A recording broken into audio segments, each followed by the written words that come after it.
10월 16일 오늘의 말씀은 역대하 26장 1절에서 23절입니다. 유다 온 백성이 나이가 16세 된 우시야를 세워 그의 아버지 아마샤를 대신하여 왕으로 삼으니 아마샤 왕이 그의 열조들의 묘실에 누운 후에 우시야가 엘롯을 건축하여 유다에 돌렸더라. 우시야가 왕위에 오를 때의 나이가 16세라 예루살렘에서 52년간 다스리니라. 그의 어머니의 이름은 여골리아요 예루살렘 사람이더라. 우시야가 그의 아버지 아마샤의 모든 행위대로 여호와 보시기에 정직하게 행하며 하나님의 묵시를 밝히 하는 스가랴가 사는 날에 하나님을 찾았고 그가 여호와를 찾을 동안에는 하나님이 형통하게 하셨더라. 우시야가 나가서 블레셋 사람들과 싸우고 가드 성벽과 야분의 성벽과 아스돗 성벽을 헐고 아스돗 땅과 블레셋 사람들 가운데 성읍들을 건축하매 하나님이 그를 도우사 블레셋 사람들과 구르바알에 거주하는 아라비아 사람들과 마온 사람들을 치게 하신지라. 암몬 사람들이 우시야에게 조공을 바치매 우시야가 매우 강성하여 이름이 애굽 변방까지 퍼졌더라. 우시야가 예루살렘에서 성 모퉁이 문과 골짜기 문과 성구비에 망대를 세워 견고하게 하고 또 광야에 망대를 세우고 물 웅덩이를 많이 파고 고원과 평지에 가축을 많이 길렀으며 또 여러 산과 좋은 밭에 농부와 포도원을 다스리는 자들을 두었으니 농사를 좋아함이었더라. 우시야에게 또 싸우는 군사가 있으니 서기관 여이엘과 병영장 마아세야가 직접 조사한 수요대로 왕의 지휘관 하나냐의 휘하에 속하여 떼를 지어 나가서 싸우는 자라. 족장의 총수가 2600명이니 모두 큰 용사요. 그의 휘하의 군대가 30만 7500명이라 건장하고 싸움에 능하여 왕을 도와 적을 치는 자이며 우시야가 그의 온 군대를 위하여 방패와 창과 투구와 갑옷과 활과 물맷돌을 준비하고 또 예루살렘에서 재주 있는 사람들에게 무기를 고안하게 하여 망대와 성곽 위에 두어 화살과 큰 돌을 쏘고 던지게 하였으니 그의 이름이 멀리 퍼짐은 기이한 도우심을 얻어 강성하여짐이었더라. 그가 강성하여짐에 그의 마음이 교만하여 악을 행하여 그의 하나님 여호와께 범죄하되 곧 여호와의 성전에 들어가서 향단에 분향하려 한지라. 제사장 아사랴가 여호와의 용맹한 제사장 80명을 데리고 그의 뒤를 따라 들어가서 우시야 왕 곁에 서서 그에게 이르되 우시야여 여호와께 분향하는 일은 왕이 할 바가 아니오 오직 분향하기 위하여 구별함을 받은 아론의 자손 제사장들이 할 바니 성소에서 나가소서. 왕이 범죄하였으니 하나님 여호와에게서 영광을 얻지 못하리이다. 우시야가 손으로 향로를 잡고 분향하려 하다가 화를 내니 그가 제사장에게 화를 낼 때에 여호와의 전 안 향단 곁 제사장들 앞에서 그의 이마에 나병이 생긴지라. 대제사장 아사랴와 모든 제사장이 왕의 이마에 나병이 생겼음을 보고 성전에서 급히 쫓아내고 여호와께서 치심으로 왕도 속히 나가니라. 우시야 왕이 죽는 날까지 나병 환자가 되었고 나병 환자가 되매 여호와의 전에서 끊어져 별궁에 살았으므로 그의 아들 요담이 왕궁을 관리하며 백성을 다스렸더라. 우시야의 남은 시종 행적은 아모스의 아들 선지자 이사야가 기록하였더라. 우시야가 그의 조상들과 함께 누움에 그는 나병 환자라 하여 왕들의 묘실에 접한 땅 곧 그의 조상들의 곁에 장사하니라. 그의 아들 요담이 대신하여 왕이 되니라. 역대하 26장 1절에서 23절 말씀을 함께 묵상하겠습니다. 역대하 26장은 우시야의 통치를 기록하고 있습니다. 흥미로운 사실은 역대기 저자는 우시야의 통치 52년을 23절을 할애해서 기록하고 있는데요. 반면에 열왕기 저자는 열왕기하 15장 2절에서 7절로 6절만 짧게 기록하고 있습니다. 왜 이런 차이를 보이고 있을까요?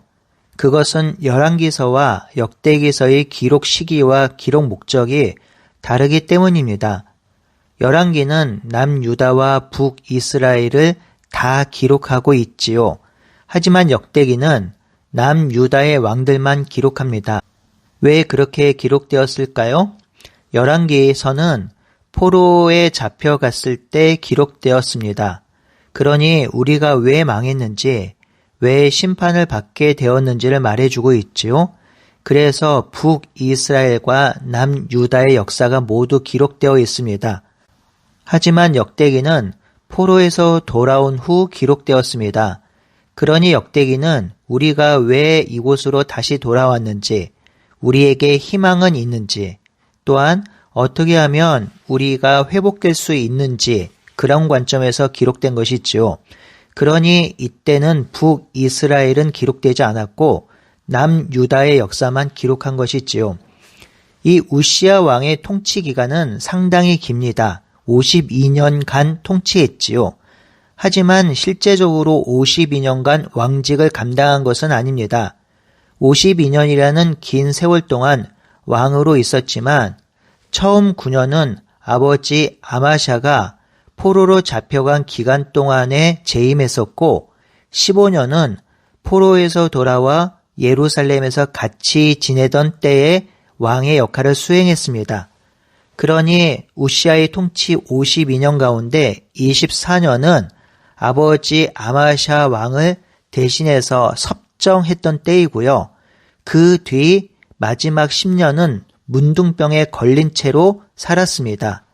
그래서 21절에 보면 특별히 따로 지낸 별궁이 있었다고 하는데요. 이는 좋게 표현해서 별궁이지만 사실은 감옥입니다. 사람들과 떨어져서 갇혀 지낸 것이지요.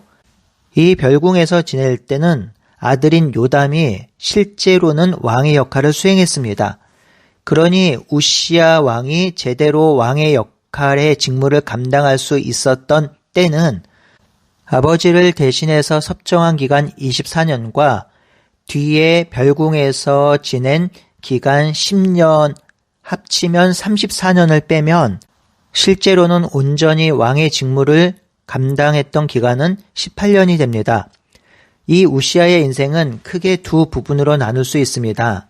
첫째 인생은 4절에서 15절입니다. 이 인생의 요약은 4절에서 5절에 잘 기록되어 있습니다. 우시아가 그의 아버지 아마샤의 모든 행위대로 여호와 보시기에 정직하게 행하며 하나님의 묵시를 밝히 하는 스가랴가 사는 날에 하나님을 찾았고 그가 여호와를 찾는 동안에는 하나님이 형통하게 하셨더라. 우시아가 왕이 된 초기에는 모든 행위대로 여호와 하나님 보시기에 정직히 행했습니다. 이렇게 정직히 행할 수 있었던 이유는 하나님의 묵시를 밝히 하는 스가랴가 있었기 때문입니다. 스가랴가 사는 날에는 하나님을 찾았고 그가 여호와를 찾는 동안에는 하나님이 형통하게 하셨다고 기록하지요. 성도 여러분, 지난번에 말씀드린 것처럼 유다와 이스라엘의 왕은 다른 이방 나라의 왕들과는 달랐습니다. 다른 이방 나라의 왕은 모든 것을 가지고 있는 왕이었습니다. 권세와 권력과 힘과 땅을 다 가지고 있었지요. 또한 왕이 곧 법이고 명령입니다. 그러니 왕의 말을 거역하면 죽는 것이지요. 하지만 남유다와 이스라엘은 다릅니다. 왕이 곧 법이고 명령이 아닙니다. 하나님의 율법이 법이고 명령입니다. 그러니 하나님의 율법을 전하고 가르치는 자의 말을 왕이 들어야 했습니다. 아무리 왕이라도 하나님의 말씀을 무시하거나 하나님의 말씀을 전하는 선지자의 말을 듣지 않으면 왕으로서의 존재의 의미가 없는 것이지요. 우시아는 하나님의 묵시를 밝히 하는 자, 즉 하나님의 뜻과 명령과 메시지를 선명하게 깨닫고 선포하는 스가랴의 말을 들었습니다. 그렇기에 우시아는 여호와 하나님과 함께 동행하였고 하나님이 주시는 형통함을 누릴 수 있었던 것이지요. 그 흔적이 6절에서 15절입니다. 우시야 왕은 하나님께서 도우심으로 블레셋과 주변 나라들을 정복하고 성읍들을 세우며 강성해졌습니다. 그는 예루살렘 성을 견고하게 하였고 광야에 망대와 물 웅덩이를 만들어 농사와 가축을 키우는 등 나라의 기반을 튼튼하게 다져갔습니다. 또한 철저하게 군대를 조직하고 무기와 방어 시설을 갖추며 군사력을 키웠지요. 기술자들을 통해서 무기도 개발하였고 왕으로서의 본분을 다하였습니다. 이렇게 할 수 있었던 이유는 하나님께서 그를 도우셨기 때문입니다. 그렇기에 우시야의 이름은 멀리 퍼져나갔고 명성은 널리 알려졌습니다. 이처럼 우시야의 명성이 널리 알려지고 승리할 수 있었던 이유는 4절 5절의 기록대로 여호와 보시기에 정직히 행하고 스가랴가 전하는 말씀을 들었기 때문입니다. 그런데 문제가 생기지요. 이 문제가 우시야 인생의 두 번째 부분입니다. 16절에서 20절인데요. 16절에 보면 그의 인생에 대한 요약이 기록됩니다. 그가 강성하여짐에 그의 마음이 교만하여 악을 행하여 그의 하나님 여호와께 범죄하되 곧 여호와의 성전에 들어가 향단에 분향하려 한지라. 우시야는 강성하고 강대해지자 교만하여졌습니다. 그래서 악을 행합니다. 그 악은 여호와의 성전에 들어가서 향단에 분향하려고 한 것입니다. 우시야의 이러한 행동은 우리에게 귀한 도전과 생각할 거리를 제공합니다. 우시야가 강성해지자 교만해졌습니다. 그러니 왕으로서 나라를 다스리는 것에만 만족하지 못하게 된 것이죠. 그래서 이번에는 제사장이 분향하는 제사를 드리고 싶은 것입니다. 그것도 자신이 할 수 있다고 여긴 것이지요. 승승장구하고 자신의 이름이 높아지고 백성들이 존경하니 자신이 제사를 드릴 수 있다고 생각한 것입니다. 그래서 스스로 여호와의 성전에 나아가 향단에 분향하러 나간 것입니다. 이 사실을 안 제사장 아사랴는 여호와의 용맹한 제사장 80명을 데리고 그의 뒤에 따라 들어가서 우시야에게 말합니다. 18절이죠. 우시야여, 여호와께 분향하는 일은 왕이 할 바가 아니요 오직 분향하기 위하여 구별함을 받은 아론의 자손 제사장들이 할 바니 성소에서 나가소서. 왕이 범죄하였으니 하나님 여호와에게서 영광을 얻지 못하리이다. 제사장이 이렇게 말하면 우시야는 제단에 분향하는 일을 멈추어야 했습니다. 하지만 우시야는 멈추지 않았습니다. 우시야는 이미 교만해질 대로 교만해졌고 하나님보다 높아졌습니다. 누구의 말도 듣지 못하는 상태가 되었습니다. 우시야는 결국 손으로 향로를 잡고 분향하려 하다가 화를 냅니다. 성경은 바로 그때 여호와의 전 향단 곁 제사장들 앞에서 그의 이마에 나병이 걸렸다고 기록합니다. 성도 여러분, 우시야는 돌이킬 시간이 있었습니다. 회개할 시간이 있었습니다. 하나님 앞에 엎드릴 찬스가 있었습니다. 바로 그때 엎드려야 했고 돌이켜야 했고 은혜를 구해야 했고 용서를 구해야 했습니다. 하지만 우시야는 그 마지막 기회를 놓칩니다. 자신이 왕뿐만 아니라 제사장 일도 하고 싶어서 자신의 능력과 자리를 뽐내고 싶어서 그 욕망을 멈추지 못하고 향단에서 분향하는 시도를 합니다. 이렇게 교만하여진 우시야는 나병에 걸렸고 결국 성전에서 쫓겨났습니다. 이 일이 우연히 일어난 사건이 아닙니다. 20절 하반절에 보면 여호와께서 치심으로 왕도 속히 나가니라 라고 되어 있습니다.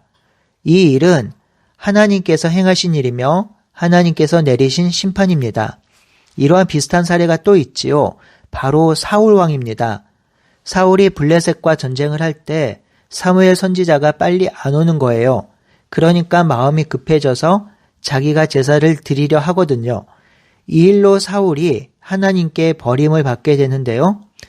그렇기에 하나님은 질서를 참 중요하게 여깁니다. 또한 교만한 자를 물리치십니다. 모두 다 자기의 역할이 있고 그 역할 가운데 살아가야 되는데 그 역할과 범위를 넘어서면 하나님께서 심판을 내리십니다. 아담과 하와의 범죄도 결국 이 문제입니다. 아담과 하와의 역할은 하나님을 대신하고 대리해서 하나님이 만드신 세상을 돌보고 관리하는 것이지요. 그런데 이들이 어떻게 하나요? 하나님처럼 되고 싶어 하죠. 그래서 하나님처럼 된다는 뱀의 꼬임에 빠져서 선악을 알게 하는 나무의 열매를 먹은 것이지요. 이처럼 교만이 패망의 선봉입니다. 딱 맞는 말씀이지요. 교만을 통해서 죄가 들어오고 그 죄는 하나님을 멀게 합니다. 결국 우시아 왕의 잘못은 교만입니다. 이 교만이 어떤 교만이냐면요. 하나님 없이 할 수 있다. 하나님 없어도 잘 살 수 있다라며 생각하는 것입니다. 여러분, 이것은 심각한 문제이고 교만입니다. 교만이 꼭 하나님께 대들고 하나님을 정면으로 거부하는 것만이 아닙니다. 말씀 없이도 잘 살 수 있고 기도 안 하고도 살 수 있다고 생각하는 것이 교만입니다. 말씀 안 보고 기도 안 해도 얼마든지 살 수 있다. 하나님 없이 내 맘대로 해도 된다라고 생각하는 것이 바로 교만입니다. 우리가 말씀과 기도를 강조하고 예배를 중요하게 여기는 것도 하나님을 의지하며 하나님을 왕으로 모시고 살자는 의미가 있습니다.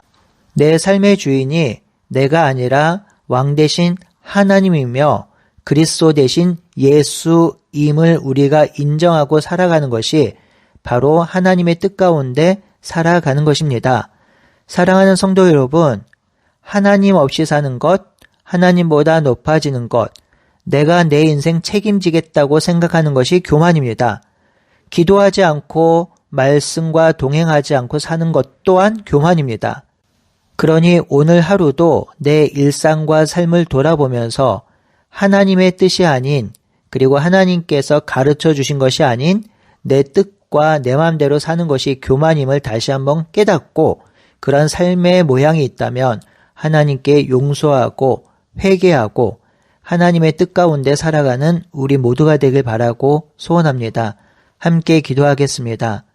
하나님, 인간이 어찌 그리 연약한지요.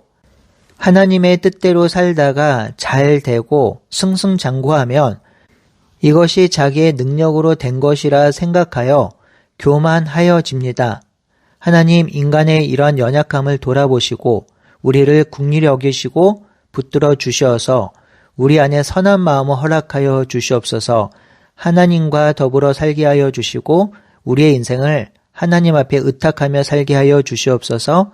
살아계신 예수님의 이름으로 기도드리옵나이다. 아멘.